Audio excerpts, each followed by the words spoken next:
Question F32 says, the beam has a weight of 700 pounds. Determine the shortest cable ABC that can be used to lift it if the maximum force the cable can sustain is 1500 pounds. Alright, so the first step, of course, is to draw a free body diagram of our system. So we're pretty much explicitly showing all the forces acting on the beam. And I just simplified the beam as a straight line, as you can see. And since this is a cable, these are going to be forces in tension.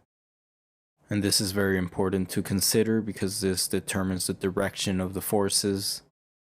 And of course, here we have the angles theta. And then I'm just going to label these forces with a T for tension. And then going back to the problem statement, we can see that we're dealing with 1500 pounds for the maximum force. So I'll simply set T equal to 1500 pounds. And lastly, of course, we need to account for the weight of the beam as well. So that'll simply be 700 pounds.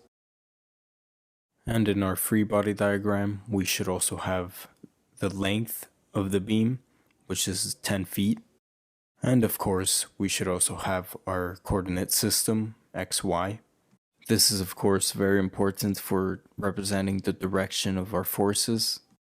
And now moving on to the major step in statics, which is equilibrium.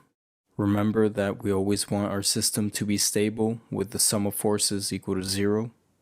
So right off the bat, we see that the weight is obviously acting in the y direction. So we can go ahead and begin the equilibrium analysis by summing up the forces in the y direction. And so of course that's going to be the negative 700 since it's acting in the negative y direction. And then plus the y component of the tensile forces. And so completing the right triangle, this is Ty. And I'm just going to redraw the right triangle over here. Here we have theta. And then the x and y components, as well as the value of the force, 1500, on the hypotenuse. And of course, right now we need the y component of the force, which will be equal to sine theta times 1500. And of course, keep in mind that we have two tensile forces, and they both act in the positive y direction. So this will end up being plus 2 times 1500 sine of theta. So that right there is our first equation completed.